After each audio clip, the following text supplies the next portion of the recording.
Okay, so before we get started, there are three crucial things you need to know. First, you need to know that addiction is misunderstood and mistreated. Research shows that the most common recovery programs have less than a 25% success rate. Some even show a 0% success rate. This problem has been recognized on a national level.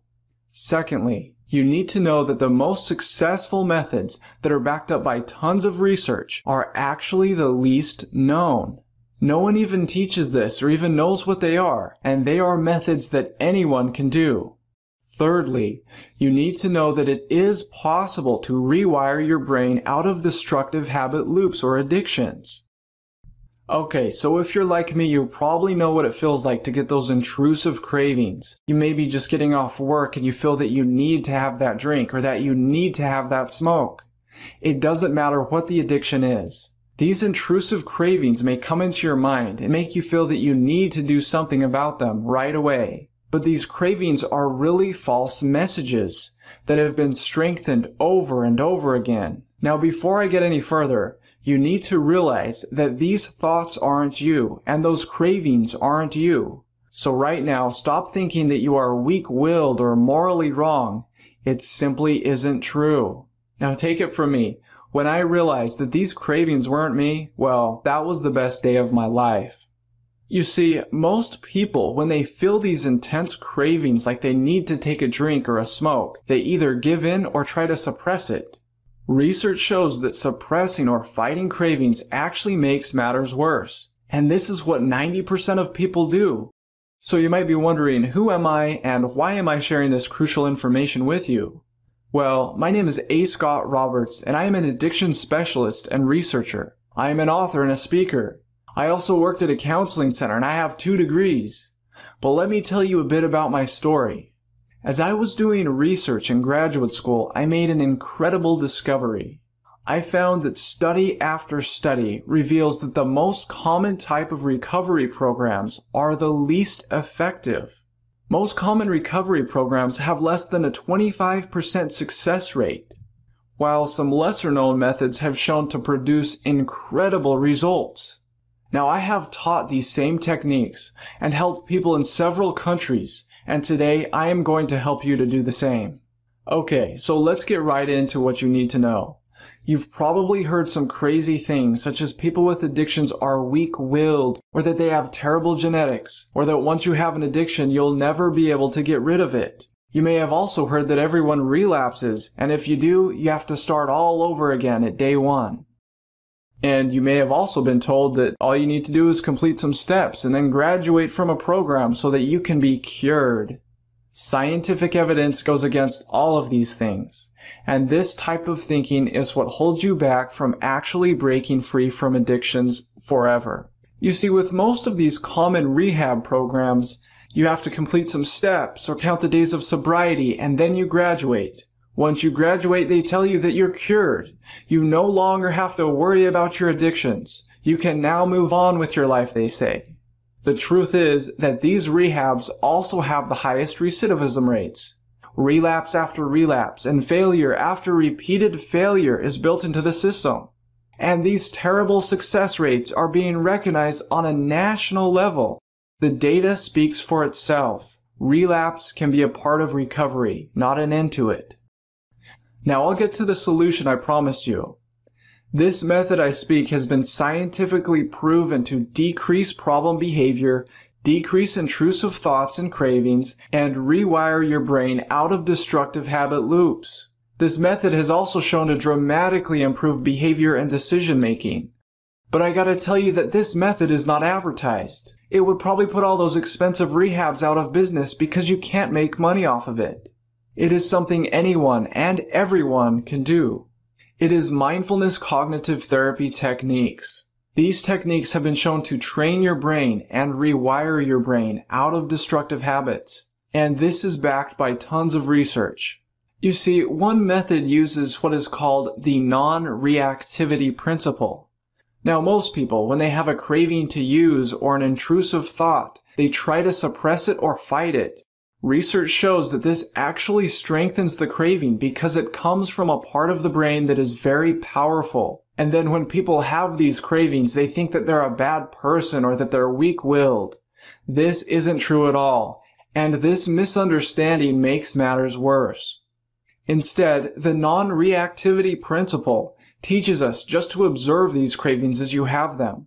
Just acknowledge them. And if you do it properly, what you will find is that they start to leave quickly. They will lessen in intensity, and you will find that you have greater cognitive control. This is typical results. And this method has been backed up by solid research.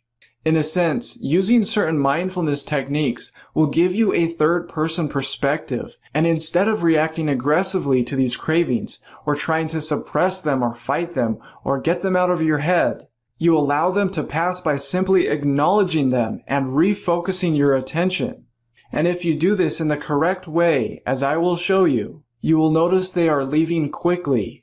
This method has not only helped thousands of people, but it is backed up by tons of scientific research. And what's better is that the effects of using these techniques are long-term. And when you start using these techniques, automatically your brain will start to redirect attention and it will become easier and easier to do. Scientists refer to the brain as a team of rivals because the brain is a multiple structured system in which different structures fight against each other for dominance. And in order for the brain to properly operate, it must be at balance. To put this into perspective, there are essentially two parts of the brain, the prefrontal cortex and the limbic system. The prefrontal cortex is a higher functioning part of the brain which is rational and logical, and it understands consequences. But the limbic system is a primitive brain. It has no ability to delay gratification.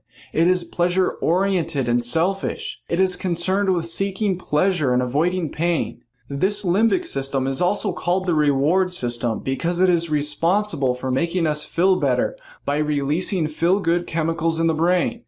Drugs, alcohol, sex, pornography, and even eating activate this reward system in the brain. And from an evolutionary standpoint, this reward system goes back 600 million years before rational thought. This reward system was found in anthropoids, invertebrate phyla, and mollusks. The limbic system is also very necessary for survival. Our ancient ancestors were able to survive because they were rewarded through their behaviors such as eating and sex. But today, our brains aren't designed to deal with these ready-to-access rewards.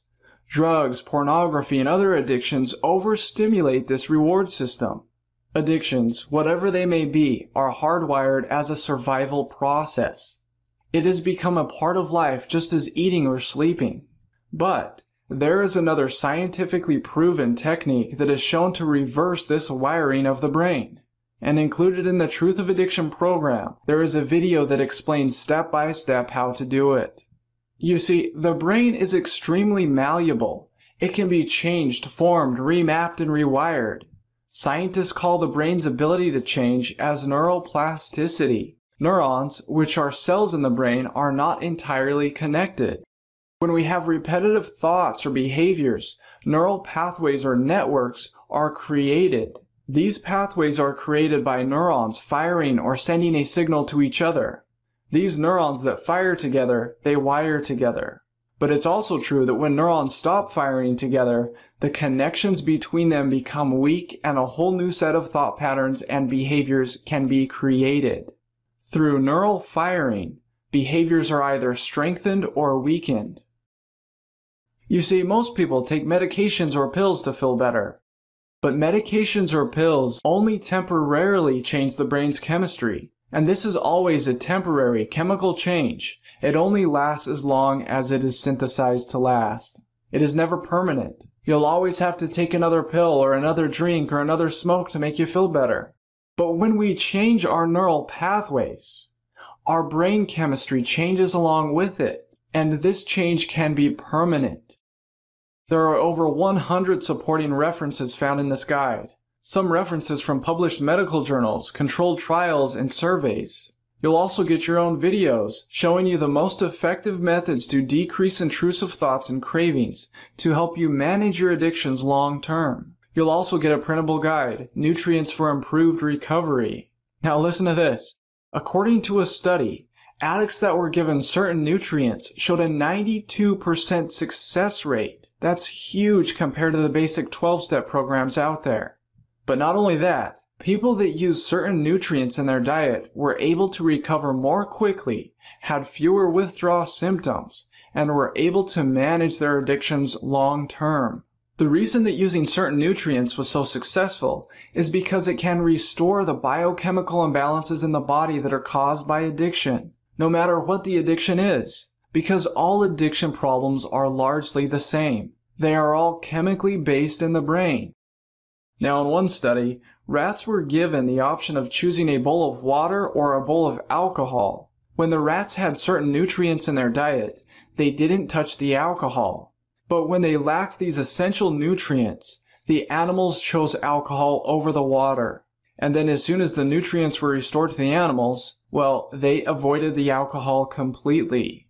Researchers were able to shift the consumption of alcohol over the water by the deliberate increase or decrease of certain nutrients in their diet. And yes, research shows that humans act the same way.